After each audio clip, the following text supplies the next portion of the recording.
Subscribe कीजिए unique engineering tips channel को और बेल आइकन को ज़रूर दबाएं सबसे पहले नोटिफिकेशन पाने के लिए। Hi guys, how are you? Welcome back to my YouTube channel Unique Engineering Hi Tips. guys, how are you? It's me Nawad there again. Welcome back to my YouTube channel Unique Engineering Tips. इस lecture में हम discuss करने वाले हैं जो mock test था construction planning and management का, उसको हम सॉल्व करेंगे। इसमें अगर आपने सॉल्व किया तो आप अपने आंसर इससे टैली कर सकते हैं। So let's start the video. So first question इसमें था विच of the following rule in a network is true. इनमें से जो नीचे दिए हुए हमारे पास 4 रूल्स, इनमें से ट्रू कौन सा है नेटवर्क डायग्राम के लिए अगर हम देखेंगे। फर्स्ट है an event can occur twice, there can be dead ends. Third है event can occur only if all the activities leading to it are not completed. और फोर्थ है इसमें there must be only single initial node. अब यहाँ पे जो first है और सेकंड है, इनमें I am little bit confused कि इसमें चांसेस जो है दोनों के हैं कि हर एक्टिविटी जो है 2 इवेंट्स को ज्वाइन करके बनती है। जब भी हमारे पास एक एक्टिविटी बनती है उसमें स्टार्टिंग में भी इवेंट होता है और एंड में भी इवेंट होता है। और दूसरा यहाँ पे है there can be dead ends. कभी कभी जो है प्रोजेक्ट में डेड एंड्स भी हो सकते हैं। डेड एंड्स का मतलब होता है कि जब एक्टिविटी कोई हमारी कंप्लीट नहीं हुई तो उसका एंड बनेगा, that is known as dead ends. अब यहाँ पे ऑप्शन ए भी हो सकता है और बी भी हो सकता है, और यहाँ पे चांसेस जो है ज्यादा बी के हैं, तो I will go for B. इसका ऑप्शन जो है बी है। नेक्स्ट क्वेश्चन हमारे पास है which type of operation in a network requires neither any time nor any resources. ये तो आपको पता है डमी होता है। डमी एक ऐसी एक्टिविटी है जैसे ही एक एक्टिविटी कंप्लीट होगी दूसरी स्टार्ट होगी। अब मैं आपको एग्जांपल दे देता हूँ। सपोज करो ये हमारे पास इवेंट ए है, ये बी है और ये सी है। इसको मान लो आप एक्सकवेशन स्टार्टेड और इसको मान लो आप एक्सकवेशन फिनिश्ड। अब देखो जैसे एक्सक्वेशन वर्क हमारा स्टार्ट हो गया और जैसे एक्सक्वेशन वर्क यहाँ पे हमारे पास फिनिश हो गया। अब यहाँ पे इसको आप डॉटेड में रिप्रेजेंट करो, क्योंकि डमी को हमेशा हम डॉटेड में रिप्रेजेंट करेंगे। तो जैसे ही हमारा एक्सक्वेशन फिनिश्ड हो गया तो फौरन ही हम क्या करेंगे, शटरिंग वर्क स्टार्ट कर देंगे। शटरिंग वर्क हमारा यहाँ से स्टार्ट हो जाएगा। तो इसके बी है और इवेंट सी है, इन दोनों के बीच में कोई भी टाइम हमें नहीं लगा, क्योंकि जैसे ही एक्सक्वेशन हमारा फिनिश्ड हो गया और जल्दी हमने क्या कर दिया, फौरन हमने शटरिंग वर्क स्टार्ट कर दिया। तो इसके बीच में बिल्कुल भी हमें टाइम नहीं लगा। तो that is known as dummy. तो डमी हम उस एक्टिविटी को कहते हैं जहां पे हमें बिल्कुल बहुत कम या मिनिमम टाइम लगता है, या तो हम कभी कभी 0 टाइम भी लगता है उस एक्टिविटी को स्टार्ट करने के लिए। तो that is known as dummy. उसके बाद क्वेश्चन नंबर 3 है CPM in project management stands for. ये तो आपको पता ही है, क्रिटिकल पाथ मेथड इसको कहते हैं। फोर्थ क्वेश्चन है which method in network analysis deals with the uncertainties associated with the activities. अब इन चारों मेथड्स में से, अब देखो ये सारे के सारे हम क्या करते हैं, नेटवर्किंग के लिए यूज करते हैं। पर्ट है, सीपी है, बार चार्ट्स, ग्राफ वगैरह हम सारे यूज करते हैं नेटवर्किंग के लिए। तो इसमें से ये बोलता है कि ऐसा कौन सा मेथड है जो अनसर्टेनिटीज के साथ डील करता है, तो वो पर्ट है। पर्ट जो है प्रोग्राम इवैल्यूएशन रिव्यू टेक्निक, ये ऐसा नेटवर्किंग मेथड है जो अनसर्टेनिटीज वगैरह, जो भी अननेसेसरी डिलेज वगैरह आते हैं प्रोजेक्ट में, उनके साथ ये डीलिंग करता है। उसके बाद नेक्स्ट क्वेश्चन इसमें आ जाता है which network analysis method is more useful for the projects having fairly accurate estimates of time for completion. तो अब इनमें से जो है कौन सा मेथड है जो यूजफुल है for the projects having fairly accurate estimates of time for completion, तो वो ऑप्शन नंबर डी है जो हमारे पास है सीपीएम, क्रिटिकल पाथ मेथड। उसके बाद 6th क्वेश्चन आता है critical path in PERT analysis is one which connects the events having slack as dash dash. ये बोलता है कि क्रिटिकल पाथ्स में हम जिन इवेंट्स को ज्वाइन करते हैं उन इवेंट्स में स्लैक क्या होना चाहिए, स्लैक उनका 0 होना चाहिए। नेक्स्ट इसमें जाता है इन नेटवर्क एनालिसिस द कमेंसमेंट और कंप्लीटेशन ऑफ एन एक्टिविटी, उसको क्या कहते हैं, ये तो आपको पता ही है। इवेंट क्या होता है, स्टार्टिंग या एंड पॉइंट एक्टिविटी का, उसको हम इवेंट कहेंगे।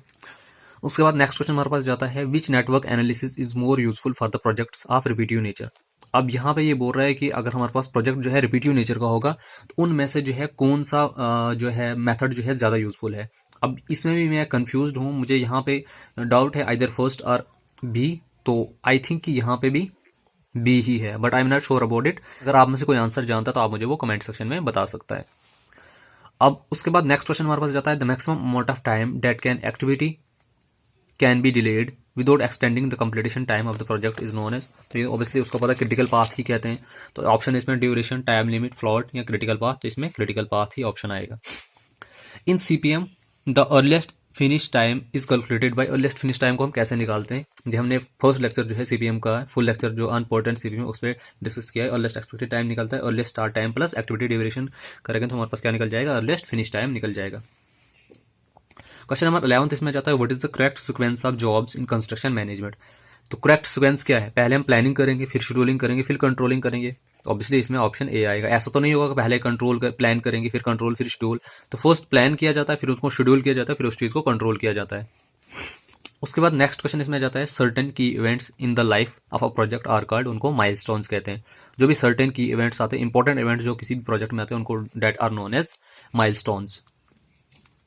क्वेश्चन नंबर 13 है in an activity the latest start time is 28 days and the earliest start time is 18 days then the float shall be। तो फ्लॉट होता क्या है, लेटेस्ट स्टार्ट टाइम में से अर्लीस्ट स्टार्ट टाइम को minus कर दो तो आपके पास फ्लॉट बच जाएगा। 28 में से 18 को माइनस कर दो तो कितना बचेगा आपके पास, 10 बचेगा। तो यहां से आपको कितना, ये जो है इसका आंसर जो है ऑप्शन नंबर बी आएगा। क्वेश्चन नंबर 14 है हमारे पास in a project for completion if the most optimistic time is 4 days and the most likely time is 6 days and the pessimistic time is 11 days then the expected time shall be. अब यहाँ पे हमारे पास क्या है, हमने expected time निकालना है। तो एक्सपेक्टेड टाइम निकालने के लिए आपको पता है फॉर्मूला क्या होता है, TO plus 4 times TL plus TP upon 6। Optimistic time 4 times most likely time plus pessimistic time divided by 6 करेंगे तो यहाँ से अब ऑप्टिमिस्टिक टाइम यहाँ से हमारे पास कितना है, 4 है। पेसिमिस्टिक टाइम कितना हमारे पास 6, ये सॉरी मोस्ट लाइकली टाइम हमारे पास यहाँ पे 6 और पेसिमिस्टिक टाइम हमारे पास कितना है 11। तो डिवाइडेड बाई 6 करेंगे तो यहां से हमारे पास कितना निकल जाएगा, 4 plus 4 into 6 plus 11 divided by 6 करो तो 6.5 आ गया। तो 6.5 डेज इसको यहां से आ जाएगा एक्सपेक्टेड टाइम। तो 6.5 डेज ऑप्शन नंबर बी। उसके बाद नेक्स्ट इसमें जाता है precedence network, a method of graphic representation of project management is also known as, इसको हम क्या कहते हैं, AON network. AON network stands for activity on node. तो इसमें जो ऑप्शन नंबर डी है, activity on node network. Question number 16 cost controls not affected in which of the following stages of the construction management. Cost control जो है किस stage पे जो है फर्क नहीं पड़ता उसको, planning stage, designing stage, construction stage या टेस्टिंग स्टेज। तो ऑब्वियसली प्लानिंग स्टेज, क्योंकि अभी हम प्लान ही कर रहे होते हैं। तो अगर हम चीज को डिजाइन कर देंगे या कंस्ट्रक्ट कर देंगे या टेस्टिंग वगैरह स्टार्ट कर देंगे तो उस वक्त उस पर इफेक्ट पड़ेगा ही पड़ेगा। शेड्यूलिंग इज एम्ड एट, अब हम ये बोलते हैं कि शेड्यूलिंग हम किस लिए करते हैं, planning for only the human resources required, कि हम सिर्फ जो हमारे पास ह्यूमन रिसोर्सेज है उनकी कितने रिक्वायर्ड है उनके लिए प्लानिंग करते हैं। Only the financial control of the project, यहाँ सिर्फ फाइनेंशियल कंट्रोल को करने के लिए। Preparing the estimate of the materials required only, यहाँ सिर्फ एस्टिमेट को प्रिपेयर करना। तो लास्ट मेरे पास जाता है carrying out the project effectively. तो प्लानिंग जो है हम हर चीज के लिए करते हैं ताकि हमारा जो प्रोजेक्ट है वो इफेक्टिवली बने, उसमें सारी की सारी चीजें एक सिस्टमैटिक तरीके से होंगे, उसके लिए हम क्या करते हैं, शेड्यूलिंग करते हैं। इसका ऑप्शन डी है। सो क्वेश्चन नंबर 18 इसमें क्या जाता है कि person having overall responsibility for coordinating in a massive construction project is, तो ऑब्वियसली प्रोजेक्ट मैनेजर है। प्रोजेक्ट मैनेजर के ऊपर ही सारी की सारी रिस्पांसिबिलिटी होती है। अब ऑनर क्या है, ऑनर ने कॉन्ट्रैक्ट किसको दे देना है, कॉन्ट्रैक्टर को। कॉन्ट्रैक्टर अपने काम करना है। अब यहाँ पे प्रोजेक्ट मैनेजर जो होगा उसने क्या करना है, डीलिंग करनी दोनों के साथ, ऑनर के साथ भी और कॉन्ट्रैक्टर के साथ भी। तो ओवरऑल रिस्पांसिबिलिटी यहाँ पे प्रोजेक्ट मैनेजर के पास होती है। The major quality control methods of construction, अब इसमें major quality control construction management में क्या है, सबसे पहले इंस्पेक्ट किया जाता है किसी चीज को, फिर उसको टेस्ट किया जाता है, फिर उसकी वगैरह सैंपलिंग वगैरह की जाती है। उसके बाद नेक्स्ट इसमें आ जाता है planning is important in construction project as it is advantageous to the. अब प्लानिंग क्यों इंपॉर्टेंट है ये, अब इससे बेनिफिट किस किस को मिलता है, कॉन्ट्रैक्टर को ही मिलता है सिर्फ, यहाँ सिर्फ आर्किटेक्ट को मिलता है, यहाँ सिर्फ क्लाइंट को मिलता है। तो यहाँ से सबको बेनिफिट मिलता है प्लानिंग के लिए।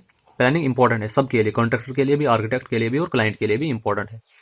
Man power planning for any project is necessary for, ये बोलता है मैन पावर की जो हमें प्लानिंग वगैरह करनी पड़ती है, कितनी लेबर हमें चाहिए, कितनी मैसन्स वगैरह चाहिए, वो सारा हम किस लिए करते हैं। Ensuring the efficient execution of project undertaken, जो हमने प्रोजेक्ट जिसको लिया है उसको एफिशिएंटली बनाना, उसको एफिशिएंटली एग्जीक्यूट करना। यहाँ प्रॉपर प्लानिंग ऑफ डिजाइन के लिए किया जाता है, या ensuring cost reduction of materials, या ensuring only for the proper safety in construction. तो सबसे जो इंपॉर्टेंट पॉइंट है, अब क्योंकि प्लानिंग जो है हमें हर चीज के लिए करनी है, मैन पावर प्लानिंग के लिए हम क्या करते हैं, ensuring the efficient execution of projects undertaken, कि हमने जो प्रोजेक्ट लिया है उसको हम एफिशिएंटली जो है उस चीज को हम एग्जीक्यूट कर सकें, इसके लिए उसकी मैन पावर की प्लानिंग की जा रही है। उसके बाद क्वेश्चन नंबर 22 है the basic elements of quality in construction management. और बेसिक एलिमेंट्स क्या है क्वालिटी कंस्ट्रक्शन मैनेजमेंट का, structural quality, design quality and quality of conformance. यहाँ है structural quality and quality of scaffolding, यहाँ सिर्फ स्कैप quality of design and material, यहाँ फिर सिर्फ quality of structural and design. तो इसमें ऑप्शन नंबर फर्स्ट आएगा, क्योंकि जो बेसिक एलिमेंट है वो स्ट्रक्चरल क्वालिटी भी होनी चाहिए, उसकी प्रोजेक्ट की क्वालिटी, डिजाइन क्वालिटी भी होनी चाहिए और क्वालिटी ऑफ कन्फॉर्मेंस भी होनी चाहिए। ये तीनों चीजें उसमें होनी चाहिए। और नेक्स्ट मनी डिपॉजिट, ये आपको पता ही है, ये मैंने आपको पहले भी बोला था, ये 10% होता है कॉन्ट्रैक्ट वैल्यू, जो 10% है इसको जितना वो पैसा डिपॉजिट किया जाता है डेट इज नोन एज। और next money. Feasibility report is prepared during which of the following phases of the project. Feasibility report को प्रिपेयर किया जाता है किस प्रोजेक्ट की किस स्टेज में, तो ये हमेशा इनिशियल स्टेज में ही तैयार की जाती है। सारी की सारी प्लानिंग जो हम करते हैं कि प्रोजेक्ट में हम क्या करेंगे, कौन सा मेथड अडॉप्ट करेंगे, मटेरियल क्या है, सोर्स वगैरह क्या है, लेबर वगैरह क्या है, ये सारा हम कहाँ करते हैं, जब प्रोजेक्ट को स्टार्ट करने से पहले ही कर देंगे ना, बाद में करेंगे तो फिर उसका फायदा ही क्या है करने का। तो उसको हम कहते हैं feasibility report. The main objective of the planning is to execute the project. अब मेन ऑब्जेक्टिव जो हमारा प्लानिंग का है वो क्या होना चाहिए, प्रोजेक्ट को एग्जीक्यूट करना only in time, only for most economical purposes safely, या मोस्ट इकोनॉमिकली इन टाइम। तो सब मोस्ट इकोनॉमिकली भी होना चाहिए और टाइम पे भी वो चीज क्या होनी चाहिए, कंप्लीट होनी चाहिए। 26 है, in the scheduling stage of the project the difference between the latest allowable date and the earliest expect date. तो उसको हम क्या कहते हैं, स्लैक टाइम ऑब्वियसली, ये तो आपको पता ही है। क्वेश्चन नंबर 27 आता है PERT network used in management. तो उसको पर्ट नेटवर्क है क्या, इवेंट ओरिएंटेड है, neither event nor activity, both event and activity, activity oriented technique. तो ये इवेंट है। प्रोग्राम इवोल्यूशन रिव्यू टेक्निक जो है इवेंट ओरिएंटेड बेस्ड टेक्निक है, और सीपीएम जो है क्रिटिकल पाथ मेथड जो है वो एक्टिविटी बेस्ड टेक्निक है। तो ये थे हमारे पास जो मैंने आपको क्वेश्चंस दिए थे final mock test construction planning and management के, उनके सॉल्यूशंस अगर आपने किए हैं तो आप अपना आंसर जो है इससे टैली कर सकते हैं। अगर आपको वीडियो पसंद आई तो वीडियो को लाइक कीजिए, शेयर कीजिए, कमेंट कीजिए और चैनल को सब्सक्राइब जरूर कीजिए, और मेरी वीडियोस को अपने दोस्तों के साथ जरूर शेयर कीजिए। So thank you so much and keep watching unique engineering tips. अगर आपको हमारी ये वीडियो पसंद आई होगी तो वीडियो को लाइक कीजिए, शेयर कीजिए, कमेंट कीजिए और चैनल को सब्सक्राइब करना ना भूलें। और प्लीज़ बेल आइकन जरूर दबाएं ताकि जब भी मैं नई वीडियो अपलोड करूं तो आप तक सबसे पहले नोटिफिकेशन पहुंचे।